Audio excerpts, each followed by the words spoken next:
Hi, I'm Dustin Leimgruber, and this is my review of the Manhattan Project Energy Empire. This was sent to me by Minion Games. They've got an expansion coming out soon, so they wanted people to review their game and let you know what they think about it. So, this is a game by Luke Laurie and Tom Jolly. It is published by Minion Games. The vitals on the game is for 13 plus, although I did test it with my 7-year-old son, and he did pretty well with it, so I think that you can actually play with younger kids as long as they've been exposed to games. It's for 1 to 5 players, and I've got a review for every setting except for 4-player, which I haven't done yet, and it's supposed to take 1 to 2 hours. I think that you need to be a little bit more generous with that. It's always toward the 2-hour mark as far as I've played it. So Energy Empire is a worker placement game. You have your little workers here, and you can't see it quite from the angle that you're at, but these chits are very nice. They've got a good thickness to them, so you can see about how high a stack is on the board. And stacks are very important in this game, because normal work placement games, when a place is taken, then it's just gone. But with this one, it also comes with energy tokens. And so you can use your energy tokens to make a stack behind your worker to take an already occupied place. And so no place is ever truly shut off in this game. It's just a question of how many resources are you willing to dump into going in that exact spot, or do you want to go into an easier one, which is one of the perks on this game. So we will work through all of the different spots there are on the board quickly. It's not terribly language dependent. There are some places in here where you need some reading, but you can see by the symbols on all of these things what happens. So we'll start over here in this green area. There are 3 separate areas, and each one of them has a buy spot here. Now if you place something in the buy spot, you can buy one of these properties. And the properties give you a certain amount of victory points at the end of the game, and they allow you to do different things. The costs are directly above the card, so if you buy here, it would either cost 2 gold or 1 science.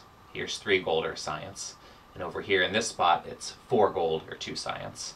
Whenever you place here, you have to pay for your property. You take it, and then everything shifts down and it's replaced with a new card. So each of these spots corresponds to the different types, and you can always pay with gold or science, steel, and plastic.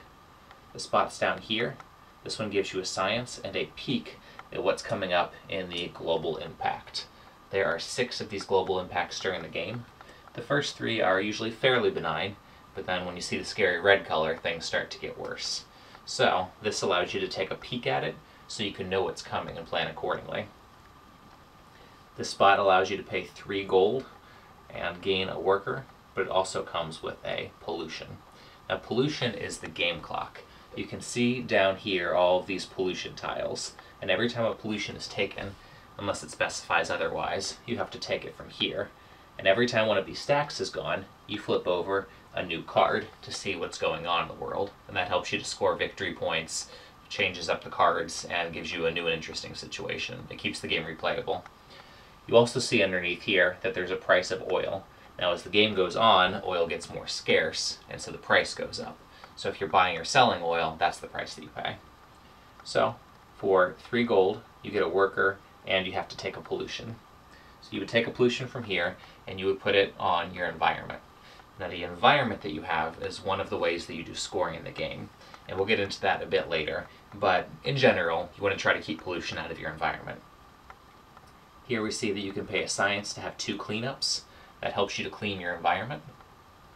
Over here, it's just a straight resource. You can mine for one of these great I-beams. I hope you can pick that up as far away as the camera is, but these are one of my favorite components. They're extremely flavorful, they feel great in your hand, they've got a nice tactile experience, and this is one of the things that makes the game great, is that they put detail into all the different components. Over here there's oil drilling. You can gain 3 barrels of oil, but you do have to find one of the 4 spots on your environment that has oil in it to drill. There are 2-sided tokens here, and this is just for flavor. Whether you drill in the land or in the ocean, it does the exact same thing, but there is a green side and a blue side with the different oil derricks to show where you have drilled, and that acts just like a pollution does. Over here you can turn a barrel of oil into 2 plastic, a science, and a pollution. Over here in the financial sector, you can go here to get 2 coins, or you have options. You can have 3 and everyone else at the table can have 1, or you can have 4 and everyone else can have 2. This spot lets you buy and sell oil at the market price. And over here there's trading, and you can trade any unit for any other unit any number of times. And the units are 2 gold, a steel, a plastic, and a science. And then down here at the very bottom of the gray track, you see this is where you get your power plants. You see all the colorful dice over here in the game. They provide the energy, and if the game is called Energy Empire, it's probably pretty important to the game. So if you place down here, you can pay for all these different types of dice. And the different types of dice represent different types of energy plants. Some of them produce less energy, but they're eco-friendly and they won't pollute your environment. Some of them produce more, and there's a good chance that they will pollute your environment. So as you're buying those dice, you have to try to figure out what the proper balance is for your strategy. When the dice are all rolled, they each have a number on them 1 through 6, since they are 6-sided dice. Whichever number is the highest is the die that you get to count as the one that pollutes or does not pollute your environment. In case of a tie, you get to choose the tiebreaker. So these dice down here on this end don't have any pollution. These next 2 dice have a regular pollution, and over here you can get nuked if things go wrong in that power plant. And these are 2-sided tokens, so you can see the nuke side over here and just the traditional pollutant over here. And if that ends up on your environment, it takes twice as long to clean up. So that's how you can receive all of your power plants for the game. So we've seen all of the different places for workers. One of the things that you can do is throughout the game you can make new places to put your workers. So these buildings that I talked about being able to buy before, not only do they give you victory points at the end of the game, they allow you to do something. So for instance, if you look at this piece, if you go on it, you get 2 sciences and you get to take a peek. Now this can be helpful because let's say other people are stacked up in that area and you wanted to do something similar, this card gives you another way around it. You also have a government card, and there are lots of different governments and they give you different choices. I started off with China, which gives you an extra worker, plastic, and steel at the beginning of the game. But at the bottom of the card is something that endures for the rest of the game. This is your United Nations influence. If you donate to the cause something specific to your country, in China's case, it's an I-beam and a plastic, then you get to move up on the track. Now this building can be activated anytime after you've placed something on the board. All of the colored buildings can only be activated when you've placed something in that appropriate color. So if I own a green building and I go to education, I can activate that green building as well as my government building if I have the resources to do so. But if I had a yellow building, I wouldn't be able to activate it that turn. There are different ways to activate these.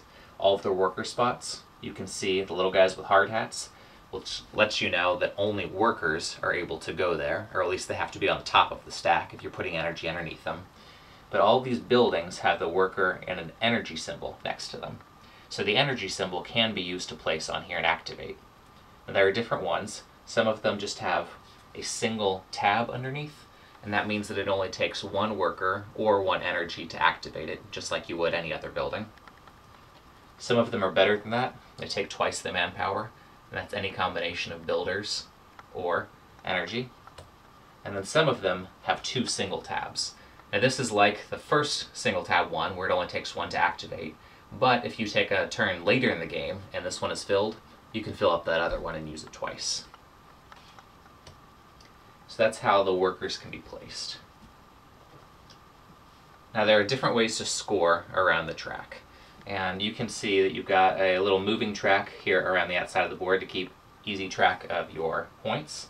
And there can be some things during the course of the game that'll give you points. For instance, this card says that if you spend a science, you get a victory point, a steel, or plastic, and a peak. So you would move up your little victory counter 1. They have nice color-coded things. Your mats correspond to the colors of the markers right here, as well as the people that you have. I managed to set this one up backwards. I should have given these green ones over here to that green mat and the black ones over here. I'll change that later. I do intend on playing a 2-player one after this video is done. So the different ways that you can score is that you can get victory points from the buildings that you buy. You can move up on the United Nations track. You can see that there are stars up here, and every star and every space that you move up, you get more points for having that much influence with the United Nations at the end. Whoever the leader is gets 3 bonus points. If you manage to make it to this final spot, no one can tie with you. Only one person can be in that last spot, but you can compete up until you get to that point. Another thing that you can do are get these achievements. Throughout the game, there are various ways to get them, but they'll give you different conditions, like you get a victory point for every different color of dye that you have at the end of the game for your power plants, or however clean your skies are, or how many victory points you have, or however many workers -1, and so your strategy can change throughout the game with that. You can have up to 5 of those tiles at the end of the game. If you ever have more than 5, you have to discard one of them, and they can each score up to 5 victory points. So in total, you could have as many as 25 victory points, but no one individual tile may score more than 5. So we have the buildings, we have the United Nations tracks, we have the achievements. We also have the environment. Each unpolluted square of your environment gives you 1 victory point at the end of the game, and there are columns down here at the very end that will give you 1, 2, or 3 victory points if that column is also unpolluted. So it gives some dramatic tension as to where you put your pollution, how much you get, if it's worth pushing into that last row, if you want to cover up your oil spots and not hit your columns, or if you want to cover up your columns so that you still save those oil spots. So we see all of these different ways to score victory points throughout the game, and when you finally get to the end of it, you tally them all up, and there are quite a few. The achievements do go face down when someone has selected them, so it pays to look at what other people are doing to start calculating exactly how many points they have. The other thing that you get is 2 victory points for every die that you have. So for every power plant at the end of the game that you possess, you get an additional 2 victory points. Okay. The next interesting thing about this game is the way that the clock works. I have this set up for a 2-player game, and you can see the stacks of pollution in each of these spots. As you get more people in the game, the stacks get bigger because more people are polluting, and as you have less people in the game, if it goes all the way down to 1 player, then there's only 2 in each spot. After all of these are taken up, then that triggers the end of the game. Whoever is the one to take the last one finishes their turn, and everyone gets another turn, including the person who triggered the end of the game. So it's a good thing to keep an eye on how the game is progressing with that. Since this is an engine builder, you want to figure out the correct place to turn the corner. And if you've turned the corner a little bit more efficiently than everyone else playing, you might actually pollute yourself on purpose just to trigger the end of the game. So that's a really interesting part of this game on the way that the clock works. Now the other thing about this is that there is a generate turn. Everything that I've talked about so far is the work turn, where the majority of action happens in this game.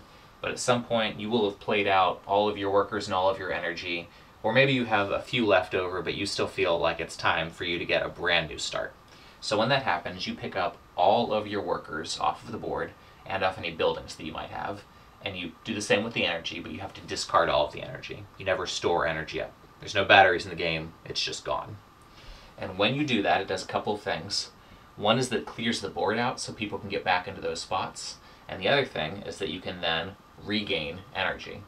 So whichever dice you have gained over the course of the game are sitting right here in these spots, you get to roll those dice again, and that determines how many energy you have.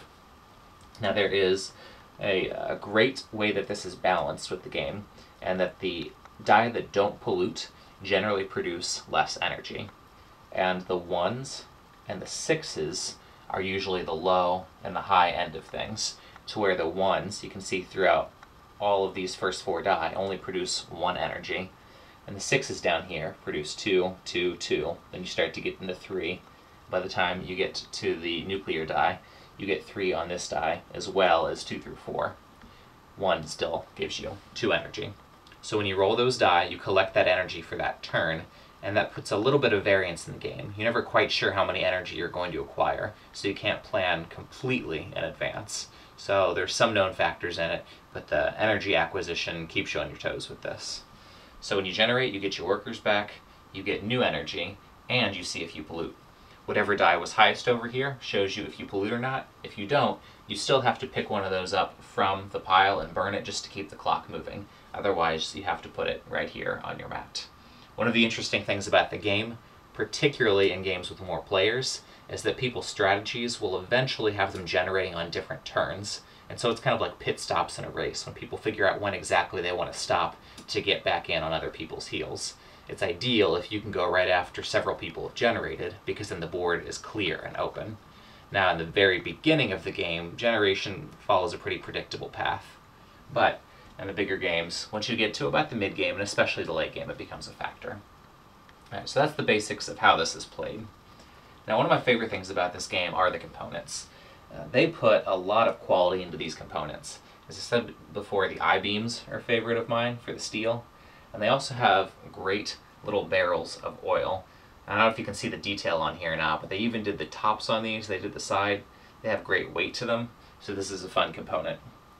There are several pieces on here that are double-sided with different things, like the oil derricks that I showed you before. They're both green as well as blue, depending on whether or not you put them on the land. These, with their side when you get nuked as opposed to the usual pollutant, are there. Now everything is double-sided, but some of them are just the same. These coins are nice because of the size difference in coins and also the silver outline on the 5. It gives you a very quick visual on which one to pick up. The die look great. You get plenty of them in there. When you pick this box up for the first time, you can really feel the weight to it. All of the cardboard is nice and thick, particularly these chits. They did not skimp on the material over here. And even the ones that are just a little bit more standard, like the plastic here, it's a decent size that you can pick up fairly easily. I don't have a single complaint on any of this. I've seen some people that think that these mats are a little bit too thin, but you're not handling the mats throughout the game, and so I don't think that that's an issue. I am extremely pleased with all of the components on here. I love all of the artwork that they do. There's several different pieces. Everything is very intuitive. Once you played through it the first time and gotten all those rules finally inside of your brain, every symbol on here starts to make sense the second time around. The first one, there is confusion, and there is analysis paralysis, but I think once you get through that first game, then you're pretty smooth sailing. Alright, so I'm going to give you the reviews from 1 player on up. Now, I don't really seek out solitaire board games. I've never understood the point of a solitaire board game before, because for me it's a social experience. I want to go and be with other people, I want to match wits with them, I want to try and work within their strategy to see how we're going to push back and forth on each other. And so when I saw that there was a 1 player, I wasn't really that excited about it. So know that going into this. The whole nature of this game shifts when you go over to 1 player, and I actually think that that's a good thing. If you're playing this 1 player first, then you're going to be a little bit surprised when you get into the main game, so I would suggest that you would do the main game first if you have people around to play with you. But if you need to learn most of the rules first, you can start on 1 player. And the reason why 1 player is so different is because the pollution track is not your friend in any situation. Usually when you're playing, you have to figure out who it is that wants the game to end faster, and so there may be times when you want to pollute, or it's a neutral situation and you're okay with the game progressing, so it might be smart for you to take pollution to gain a bunch of victory points. But in the 1 player version of the game, you are trying to get as many victory points as possible, and they give you a little ratings track at the end. You win if you hit 100, and you really win if you hit 120, and all those sorts of things. But you are always trying to slow down the rate of the game, because you want to get as many points as possible. You're not racing against anybody else's score, and so you just want to drag things. Now, where that can be good is it starts to give you a cost-benefit analysis of if it's really worth that extra pollution to do that. Do I really want that worker at the beginning of the game when I know that I have to take a pollution? When you're looking at your buildings, you have to think, man, this building has to be so good and so appropriate for my situation that I'm willing to essentially knock off an entire turn of my game in order to take that. Now, you can use that as a positive or a negative. You could say, well, if there's any pollution on it, I'm never ever going to take it. I think that that's usually true, but it does give you a possibility. It lends itself to randomness killing your game a little bit if all of the cards across happen to have pollution on them and you feel like you can't buy anything at all. Now, the center card in this situation in 1 player is changed. You just take out that center card, so you're allowed to buy the cheap card or the expensive card. There is no in-between. So this game is mostly about managing the clock.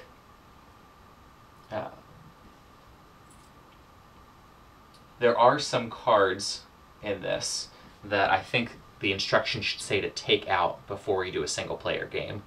The game that I was playing, there's a card called Legislation that says that you can take one of your coins and place it on the board. There are different things that allow you to put different resources in the board, and if somebody goes there, they get to pick it up.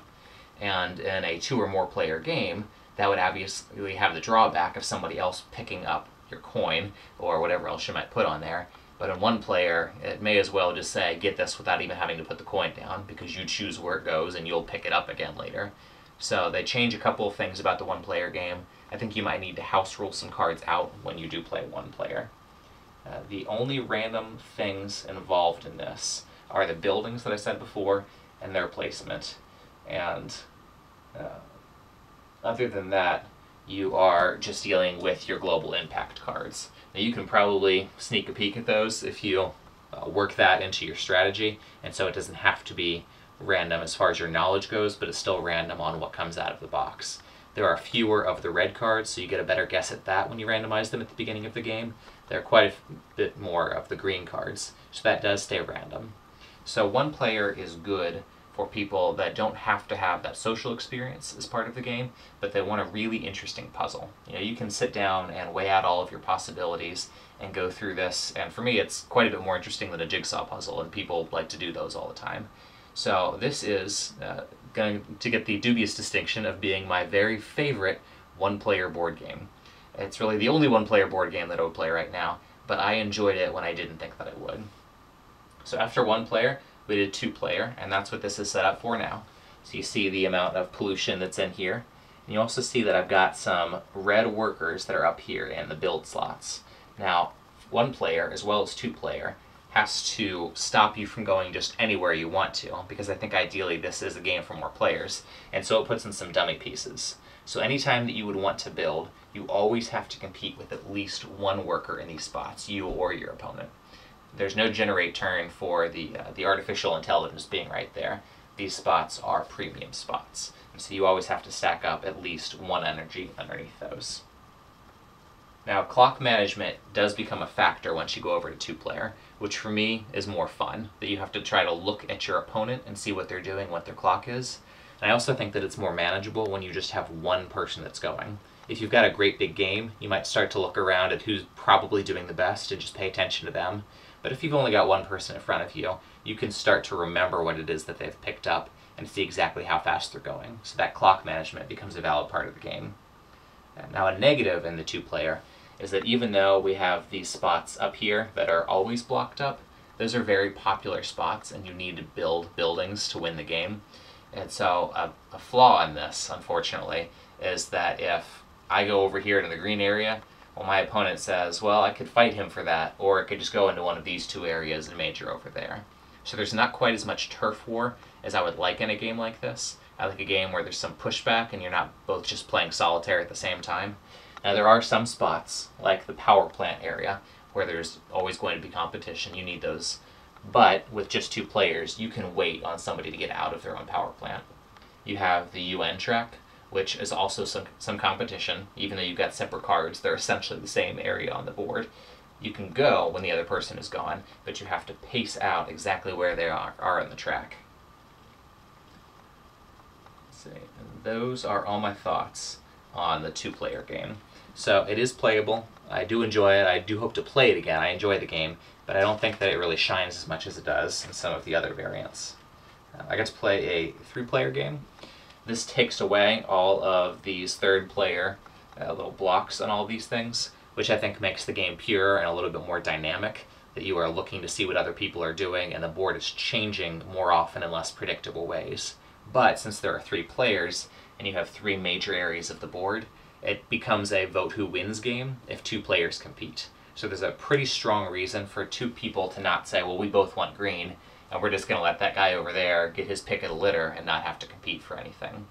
Now, you don't just have to focus on one of these areas, but it can often be helpful, because when you put down a piece, that means that you get to build on any of those buildings. So if you're spread all the way through, it'll take you 3 work turns to fully utilize all of your buildings. But if you do specialize in one area, you can throw down all of your pieces on one turn. So I do think that there's a reason to pick just one of these and specialize in that. So that's one of the negatives of 3-player. But I do like having more people around and having a little bit of competition and trying to read the board more. Now 5-player, as you may guess, is my absolute favorite on this. 5-player, I think, is where this game was probably best designed for and where it shines. I haven't played 4-player, but I imagine that it's also fairly good. I recently had this at a library board gaming night, and there were a couple of new gamers there, so I was a little concerned about taking out a year and playing it with them. But because we had so many people there, we actually made some teams. Some people played as individuals, some people were in teams, and it didn't really seem to matter if it was experienced players or new players with the teams. They all enjoyed what was going on. And so you can play this with more to 5 players because you can have, kibitzing back and forth between you and your partner on what the best move is to do. So this can even be more than a 5-person experience, even though you only have 5 unique players. Now, the very best thing about this, when you have 5 players, is that the board really becomes dynamic and you have to compete over something, and you have to choose what you are refusing to compete over. So my initial strategy when I played all of the other games, because I did 5-player last, was that I wanted to wait on the United Nations track until I had really built up my engine, and I could just start using that at the end of the game. But when I was playing in 5-player, the player to my left started going on the UN track, and I had to make up my mind about whether I wanted him to get ahead with it and to get so far ahead that I'd never be able to catch him, or if I wanted to go in that early in the game.